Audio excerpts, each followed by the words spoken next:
The Indian खबर, सच आपके सामने। नमस्कार, आदाब, मैं रज़ा अंसारी और आप सभी का स्वागत है द इंडियन खबर पर। देश में बहुत महंगाई है, देश में लगातार सीबीआई ईडी के ऊपर सवालिया निशान है।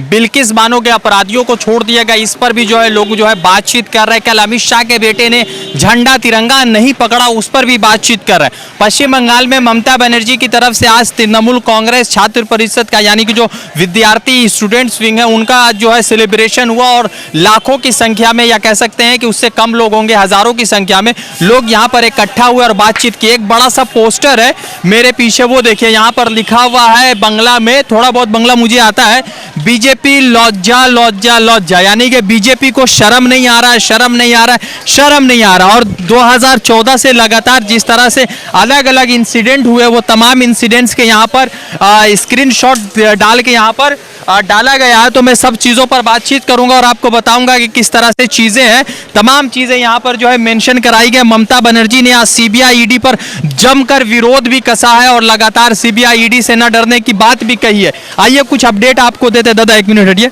आइए कुछ अपडेट आपको देते। सबसे पहले यहाँ पर आइए, यहाँ पर ममता बनर्जी के तरफ से नोटबंदी का तस्करा किया गया है। नीचे आएंगे तो सीए एनआरसी का तस्करा है, उसके बाद फार्मर्स प्रोटेस्ट का बात है, फिर उसके बाद दलित के ऊपर जो अत्याचार दो चार मामले हुए उस पर बातचीत है। उन्नाव में जिस तरह से कुलदीप सेंगर का मामला हुआ था वो यहाँ पर है। बिल्किस बानो के दोषियों को छोड़ दिया गया, उस पर यहाँ पर बातचीत हो रही है। फिर उसके बाद हाथरस का यहाँ पर है। फिर उसके बाद West Bengal, Mamata Banerjee criticises BJP the abolishing planning commission, यानी प्लानिंग कमीशन के ऊपर जिस तरह से ममता बनर्जी का रहा उस पर बातचीत है। यहाँ पर आसिफा को लेकर बातचीत है। फिर वहां पर Hindutva attempt rewriting history is a futile, यानी कि ममता, ये कहा जा रहा है कि हिंदुत्व यानी कि आरएसएस या बीजेपी की तरफ से नया इतिहास लिखने की बात चली। फिर उसके बाद जिस तरह से बेंगलोर में गौरी लंकेश के ऊपर बातचीत हो रही थी तो वो यहाँ पर दर्ज है। फिर उसके बाद BJP call to rewrite the constitution has ominous tones for the Indian democracy, जो बीजेपी की तरफ से या कुछ ऐसे हिंदुत्ववादी संगठन लगातार जो है कॉन्स्टिट्यूशन को फिर से लिखने की बात कर रहे हैं, उस पर है। फिर उसके बाद जो है यहाँ पर फिर उसके बाद जो है राज्यसभा फिनिशिंग, यानी कि जिस तरह से घोड़सवारी या कह सकते हैं कि हॉर्स ट्रेडिंग जो बड़ा मसला होता है कि बीजेपी के ऊपर लगातार इल्जाम लगा है, और जिस तरह से महाराष्ट्र में, बिहार में, झारखंड में, बेंगलुरु में लगातार बीजेपी एमएलएस खरीदने में कई सारे नाम सामने है, उसको लेकर बातचीत है। फिर उसके बाद रामचंद्र गुहा जो एक बहुत बड़े इतिहासकार है उसको लेकर यहाँ पर बातचीत है। प्राइवेटाइजेशन, यानी कि जितने भी बड़ी सरकारी संस्थानें हैं उसको प्राइवेटाइज करने के लिए बात है। फिर यहाँ पर ममता बनर्जी की तरफ से जो स्टेट गवर्नमेंट के फंड है उस पर बातचीत है। फिर यहाँ पर जो है पेट्रोल डीजल के जो प्राइसेस बहुत ज़्यादा हो गए उसको लेकर ममता बनर्जी बात कर रही है।